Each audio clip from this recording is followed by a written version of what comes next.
So in this video, I'm going to show you how to make a Christmas table decoration, only using greenery from your own garden or from the woods or hedgerows near where you live. Today I'm just going to be taking foliage from my own garden, but like I mentioned, if you want to, you can always go out to a local woodland or head down a country lane and use what you can find there. I will say though, be careful not to cut or pick from marked private land. Normal roadside hedgerows are fine, and so are open public woodlands. I always try and use as much as I can from what I pick. I don't like to be wasteful. To that end, be thoughtful about what plants you're going to use and remember not to gather too much. Consider what colours and plants would complement each other when you put them together later. Also, I would advise wearing gloves when you touch plants you're not familiar with, especially if you have sensitive skin. I'm not wearing gloves today, but that's because I am familiar with all the plants in my garden, so I know it's going to be okay. Also, kind of obvious, but if you're picking wild berries, like holly berries, please do not eat them.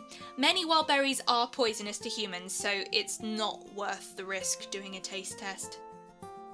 Whether you are collecting foliage from your garden or from a hedgerow or woodland, remember that it doesn't matter what plants you use. They don't need to be just holly or ivy, use what you have. Most importantly, use what you like and that you think will look good. For my decoration, I will be using pieces cut from plants in my garden, such as the hebe, mahonia and ivy bushes, to name a few. Always make sure you have a sharp, sturdy pair of scissors to cut the plants with.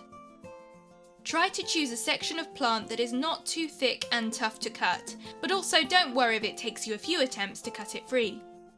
I would suggest using a large carrier bag to put your cuttings into. I've got one here that is a reusable bag from the supermarket.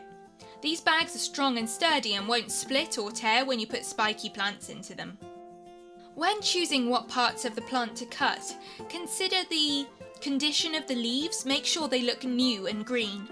If you use these types of cuttings, then the decoration will last longer. Also, think about getting different lengths of plant. When you assemble the decoration later, it will be really important to have different sized cuttings. Another thing to consider is the shape of the piece that you're wanting to cut. It's good to get some straight pieces, but ideally plants with a curve in them are the best as they're easier to weave around the other plants and objects that you might want to have in your display. To that end, if you want to find at least a few plants that bend well, like ivy or something similar, that have a pliable stem, that would be really great. These plants will be used as a base for all the other plants to be added to later. When choosing which plants to cut, you should also aim to find a few that are different colours. So I aim to use plants that are varying shades of green. I particularly like the yellow tinged leaves and purple hebe flowers, which I will be using later, as they add a great pop of colour. When you think you've gathered enough, it's time to head in and start constructing the decoration. So now I'm inside with my bag of foliage, the first thing I'm going to do is sort them into type and size. So for example, I will put all of my long ivy cuttings together and all of my short hebe cuttings together. Next, you need to think about the main points of focus for your display. You could use fruit like dried oranges, ribbons or pine cones, whatever you like really. But here I'm going classic and using 3 simple candles.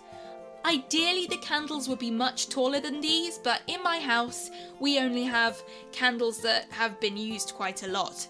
We do love our candles. Whatever you use, try and make sure that they run straight along the centre of the table. Don't worry if it's not exactly perfect though.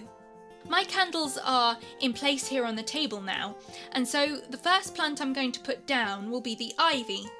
This is because it's the longest and most flexible. I'm placing it around the candles. If you don't have any ivy, just choose whatever plant is longest and most flexible out of your collection of cuttings. After this point it's very simple. All you need to do is weave and tuck the plants into each other, adding them in size order, largest to smallest. I think that this looks best when you try and make it look as natural as possible. It sounds a bit silly, but almost like you could imagine they just grew like that all together. Also, if the bits are a bit too big, cut them down to fit, as I'm doing now. As you go, just keep a lookout for insects that might have taken a ride with your foliage. They don't really want to be part of your Christmas, so if you find any, try and catch the little fellows and take them back outside. I'm sure they will be very grateful. Today I found a fair few ladybirds which needed to be rehomed. However, going back to the arrangement, more important than ladybirds. Sorry ladybirds. You can place the plants whichever way you wish to make your display aesthetically pleasing, and don't worry about them being damp. In fact, it's kind of safer that they're a little damp, especially if you are using candles as well. To follow on from that, make sure that you don't use plants that are particularly flammable, like long grasses. Again, if you're using candles, that's a little bit dangerous. Or if you're worried, you can always use fake candles. You can easily buy very realistic looking ones online. I know that none of these plants burn easily, so I'm confident to use them with my candles. Even so, I make sure that the leaves don't come too close to where the flames will be when they're lit. While we're at it, here's a bit of trivia about why we bring greenery into the home at Christmas. The Christmas tree is perhaps the best known form of greenery. It is actually a relatively recent addition to the decorative tradition, but it is equally hard to imagine Christmas without wreaths, holly, and mistletoe as well. It is difficult to pinpoint exactly when people started decorating with greenery, but it likely dates right back to ancient times. We do know that the Romans decorated their houses with evergreen branches during the New Year, and inhabitants of Northern Europe often cut evergreen trees and placed them in boxes inside their houses in wintertime, a bit like we do with our Christmas trees today. In the UK, by the late Middle Ages, almost all surviving church records include entries for the purchase of holly and ivy in the winter. For Christians, evergreens symbolise the eternal life and the promise of spring. We know that private homes would also have been dressed in greenery at that time of year. The 16th century London historian John Stowe found an account from 1444 which explains that in London, every man's house, and also his parish church, were decked with holm, ivy, bays and whatever the season of the year afforded to be green. During the Tudor period, it was custom to decorate your house with greenery on Christmas Eve, winding ivy and holly upstairs, round doorways and sometimes wrapping it around spinning wheels and other household items that were used for work. They did this because the next day would mark the start of the 12 days of Christmas, all of which were important holy days or holidays in the Catholic Church. Sadly, the Reformation brought about the eventual end of the 12 days of Christmas. The carol Deck the Halls with Boughs of Holly, which originated in Wales in the 16th century, shows the continued use of holly within Christmas decorations. Other carols of this period also mention ivy and holly as a decoration too. The use of evergreen to decorate the home carried on right into the Victorian period, where holly and fir garlands were strewn on the mantelpieces, and maybe up the stairs, wrapped all the way around the banisters. It was also during this era that the Christmas tree was finally introduced to the UK by Queen Victoria's husband, Prince Albert, who popularised the German tradition of having a Christmas tree.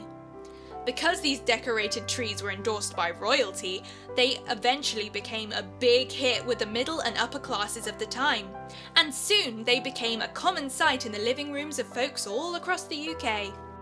It was also during the 19th century that displaying a Christmas wreath on your front door became popular. Originally, these wreaths were known as welcome rings, and usually consisted of holly, ivy, pine cones and ribbons, not too different to the ones we have today.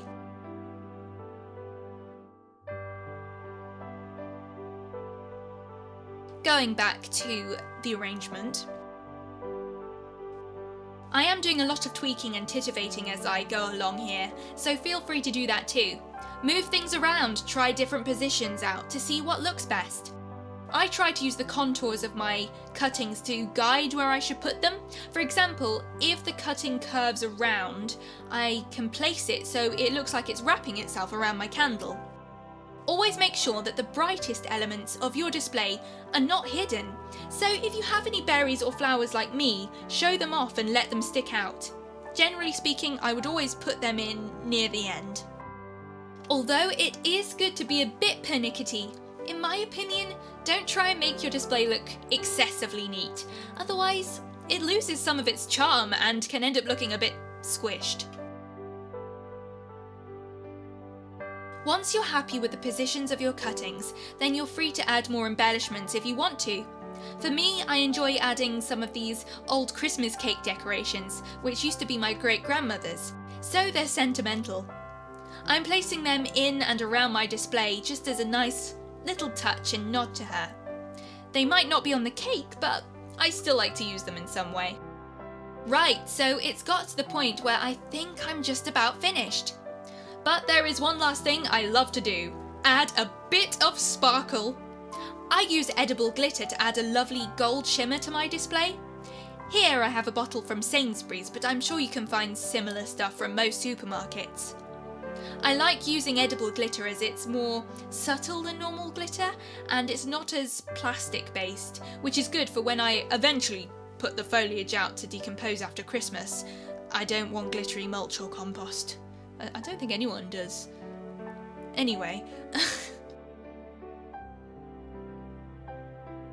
Finally, I'm going to light the candles for you and show you the finished table decoration. It was really simple and rather relaxing to do actually, and I hope that if you make your own, you enjoy doing it too. I know that it's going to be a very difficult and different Christmas for many of you this year. And you might not be able to get out that much. So, what better time to get some fresh air and bring a bit of greenery inside your home to remind you of new life and the coming of spring. Like they did in the past, see the evergreen and remember to hold on to hope. After all, Christmas is about the hope that a baby brings, a baby that would eventually save us all. The winter always ends. Jesus came into the world and he will come again. Please let me know in the comments how you get on.